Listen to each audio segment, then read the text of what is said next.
News Alert. Good afternoon to you. I'm Sierra Pizarro. We apologize for breaking into regular programming. It's to bring you this live message from Governor Abbott in Austin. He will speak on the winter weather headed our way. Nations across the entire state of Texas to make sure that at the local level, now all of these leaders are going to have access to anything they need from the state of Texas to assist them in dealing with this harsh weather that's coming in. One good thing about the weather this particular time, and that is we do not expect very much precipitation, whether it be snow or ice or anything like that, that will complicate roadways or living conditions. There could be some in the northern part of the state for a day or two at most, but for the most part, we should have sunshine through most of this cold weather episode. One thing that we do know, and that is with the ultra cold temperature for several days, there are many people in the state of Texas that are wondering about or may be concerned about the power grid. And we want to make sure that everybody across the entire state of Texas hears directly from the head of the Public Utilities Commission as well as the head of ERCOT to know exactly the way that both the PUC and ERCOT are prepared to make sure that the power grid will remain up and running very robustly during this very cold snap. And in that regard, I will turn matters over to the chair of the Public Utilities Commission at this time to tell you more about what they have done and will be doing to make sure that the power stays on. Thank you, Governor. The grid is ready and reliable. We expect to have sufficient generation to meet demand throughout this entire winter weather event. Texans have seen the impact of the landmark reforms. We went through an extremely cold February last winter and a record-breaking summer and delivered power throughout without disruption. These landmark reforms include winterization of infrastructure, both generators and poles and wires. We have more power available than ever before. We've got more backup fuel, and we've mapped the critical interactions between the natural gas system and our power generators. We will call on our industrial demand response before we ask homes to conserve power, and we will continue the consistent communication between our partner agencies, including the Railroad Commission, TxDOT, and of course ERCOT. All of these reforms are about prioritizing people over profits. Above and beyond the new reforms and regulations that have been put in place, additional efforts have been made for this specific winter weather event. Our poles and wires companies have mobile generators ready to go. They've rescheduled maintenance to make sure their wires are available. And generators have also rescheduled maintenance to make sure that every generator available in Texas is ready to go. We've verified additional fuel inventories, increased staffing at power plants, and verified the winterization requirements. I do want to remind folks that we will have high winds that could bring down branches, and even if there are some localized power outages due to falling branches, that does not mean that ERCOT or the state does not have sufficient generation. As always, stay in communication with your local power providers and local leaderships, and they will keep you up to date on local issues like that. The grid today is reliable, but our state's growth means that we need to plan for the grid of the future. Our reliability reforms are working, but it's not a permanent fix. Our growth means that we have the equivalent of a new Corpus Christi added to our grid every year. The on-demand generation we have today is reliable, but we need more of it. And that's why we're focused on continuing reforms that incentivizes more on-demand generation and prioritizes reliability and affordability. The future of Texas is bright, but we need to make sure it stays powered. We'll continue to monitor this extreme cold weather event. PUC staff will be available for the State Operations Center if needed, and we'll stay in close contact with all the relevant state agencies. Thank you. Thank you. And now the head of ERCOT. Thank you, Governor. So ERCOT continues to monitor and prepare for this week's cold weather. Our staff are working around the clock 24/7 to ensure that we'll continue to deliver reliable service to all Texans. And as noted by the chairman, we do expect to have sufficient generation supply to meet the forecasted demands. Earlier this morning, we issued a watch, which is our highest level of preparation and readiness for the extreme cold weather that we're expecting, in order to make sure that all market participants are prepared for the conditions that we're expecting. By issuing a watch, it ensures that we have all of the tools in our toolbox available to deal with the service demand. Our current load forecast shows the high expected electric demands during the period from Thursday evening through Saturday morning. The highest demands during this period we expect are going to occur on Friday morning. We expect that to hit near 70,000 megawatts. With all of the available resources performing as planned, we are forecasting to have near 85,000 megawatts of supply available to meet that demand, with wind and solar during those peaks making up around 12,000 megawatts of that. ERCOT has completed over 200 weatherization inspections to date of generation facilities. They're going very well. We're going to continue to inspect over the course of this winter over half of all of the generating facilities across the ERCOT footprint. And last winter, we inspected a full third of all the generating facilities across ERCOT.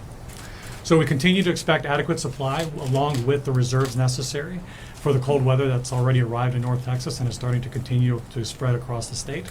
We'll continue to monitor conditions and we'll keep you informed as any conditions change. Very good. Now the person who will be in charge of leading the effort in responding to the winter storm is the head of the Texas Division of Emergency Management, NIMKID. Thank you, Governor.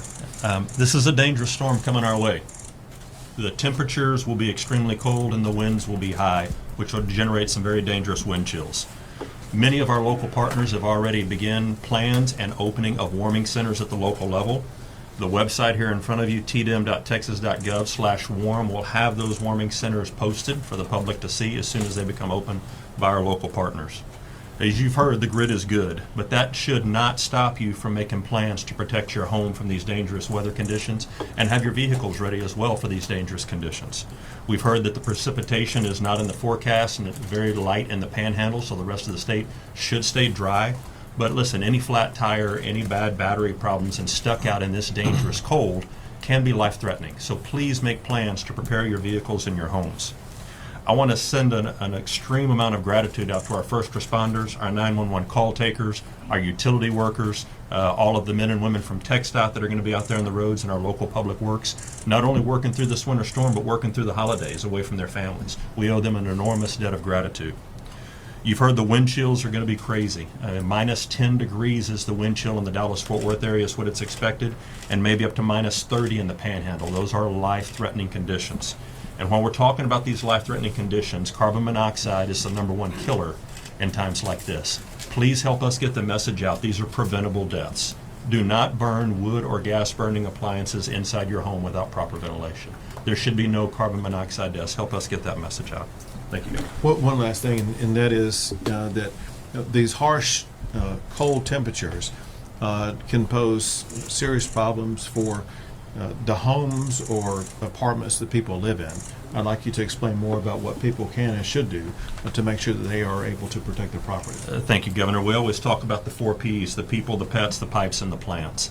If you have the ability now to go out and continue, and I was out yesterday and I saw this preparing my home, going out and buying all of the insulating supplies for your outdoor faucets. Let's take the time to do that today.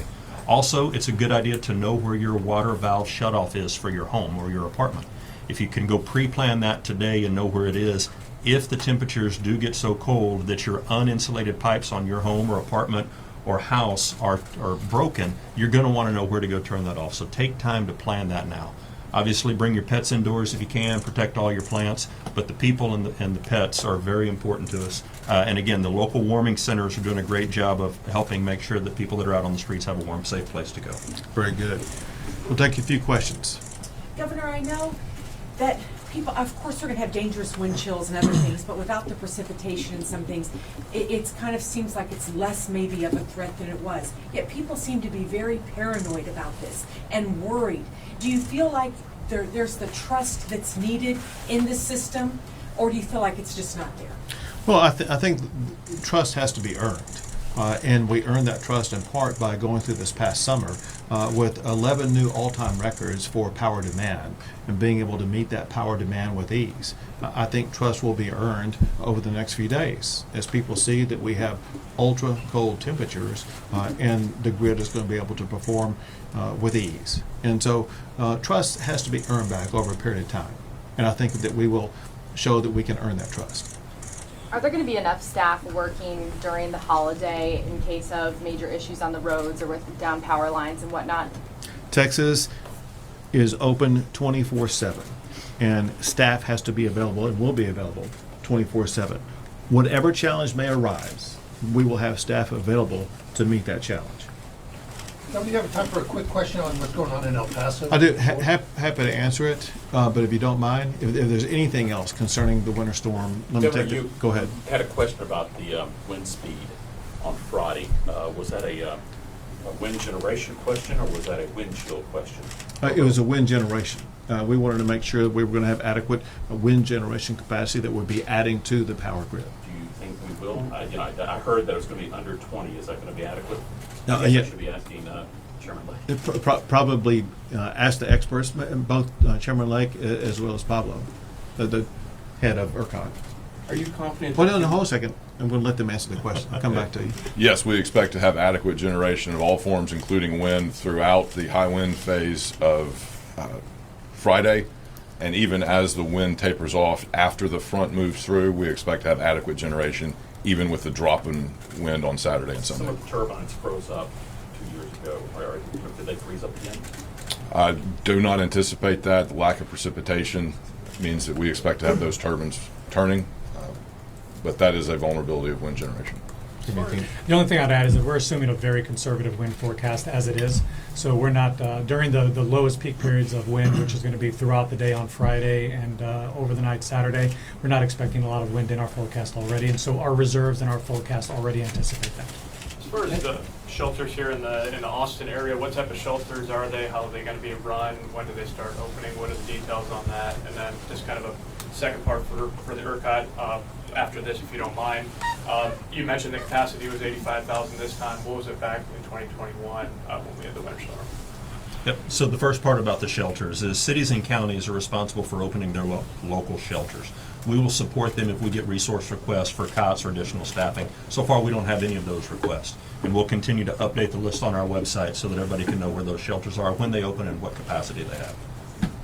Back in 2021, the issue that came up and the reason why there was the need for load shed events was that the expected capacity was not able to perform as planned. And so what is significantly and meaningfully different this year than last year is the fact that the weatherization work that's been done, the additional procurement of fuel supplies to ensure that we've got adequate storage, the weatherization on the natural gas pipeline system, all of those factors would lead to those dispatchable generation resources being available. So the numbers, I mean, there was more than 20,000 megawatts lost of dispatchable generation during that time. And so what we're expecting and planning for this time includes having all of those facilities running and they're ready to run. Jeremy? I was going to ask about that gas supply that you were just talking about. How confident are we that the weatherization efforts in those areas will get that gas to the market? Well, first, and I'm going to have them answer, but I will tell you, part of what they're going to tell you is that we have extra gas supply available because of what the new mandates are, but also because of the weatherization and protection of the critical infrastructure. All those things combined will ensure that the gas supply will be available. That said, I'll have both the PUC and ERCOT respond to your question. Echo everything the governor said. Specifically, we have a new firm fuel product that provides market incentives for our generators to procure extra backup fuel. That's in place for the first time ever this winter. In addition, we now have better critical infrastructure designations on processing plants and compressor pumps for gas station or gas facilities, so that the problem experienced in 2021 of losing pressure in the lines because of loss of electricity that led to power plants losing gas won't occur. This has all been designated critical. It won't lose electricity, and so the gas will continue to flow. And finally, we're working through Turk to have and maintain better communication with the Railroad Commission and both the power generation and natural gas industry than we've ever had before. And we saw the benefits of that enhanced communication last winter. Charlie, anything to add? No, that covered it fully. Thank you, Governor. I want to break it down for you real quick, get wonky a little bit, and help you understand. There are three primary different stages along this process. There's the power generators, and both because they are winterized and because they have multiple sources of fuel to last them at least several days during this cold snap. Regardless of what may happen in other parts of this whole process, the generators themselves should have enough fuel to make sure that the power stays on. Before the fuel gets to the generators, especially through natural gas, it comes through pipelines. The pipelines are fully winterized and have what's necessary to make sure that there will be no inadequacy of natural gas flowing through the pipelines. Before it gets into the pipeline, it goes through gatherers and processors. And the gatherers and processors have been contacted, at least the primary ones, across the entire state of Texas to make sure that they're using measures like using methanol to prevent freezing and other standards to prevent freezing to make sure that adequate natural gas coming out of the ground will be gathered, processed, and make it into the pipelines. It's completely different than it was 2 years ago. Two more questions? Mr. Vegas, in regards to the natural gas flow, I think there's concern that some generators may try to take advantage of the load and to hold back and to wait till we hit that $5,000 cap.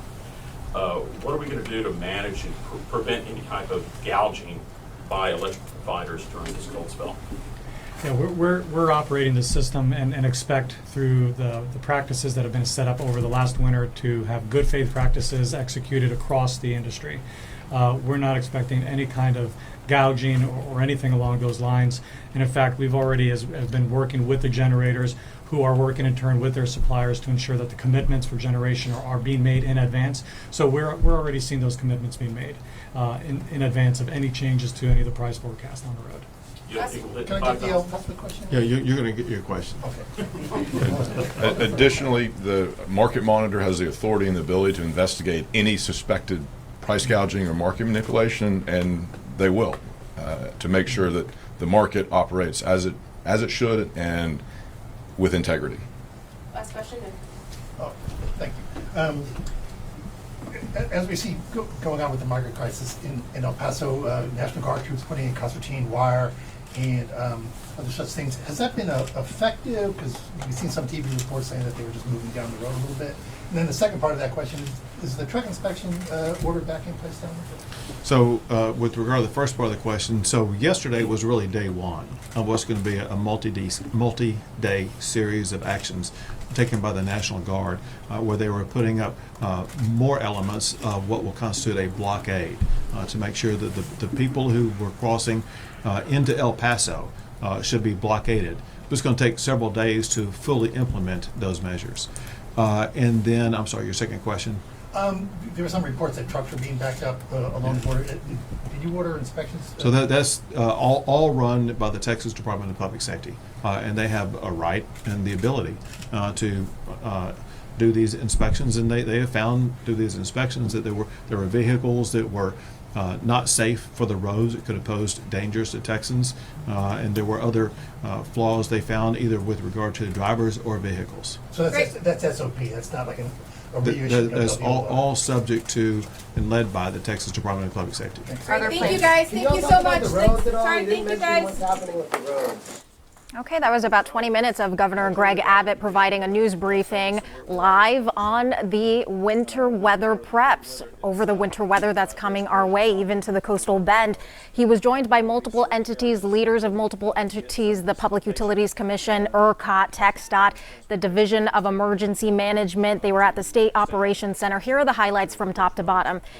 Dangerous storm is basically what they're saying is coming. A couple of the silver linings here: no precipitation and sun. That's what's going to help us get us through, and it will not complicate roadways, that no precipitation and having that sunlight. The main topic here, power grid concerns. In short, the grid is good, is what officials said. It will remain up and running very robustly. Ready and reliable are two other words that they described our power grid and its state currently. They say they'll have more power available than before as well as backup fuel. Another backup they mentioned, mobile generators, and they've increased staffing at power plants. One more thing of concern, high winds. That's what could also affect whether or not we have electricity coming to our homes. That wind affecting branches falling down on power lines. That's something we need to be aware of and potentially ready for. They mentioned, specifically ERCOT, that they continue reforms for power reliability even after this upcoming weather event. ERCOT also mentioned thus far, between last year and this year, over 200 weatherization inspections have been done. So again, in short, the power grid is ready for the upcoming winter weather that we have coming our way.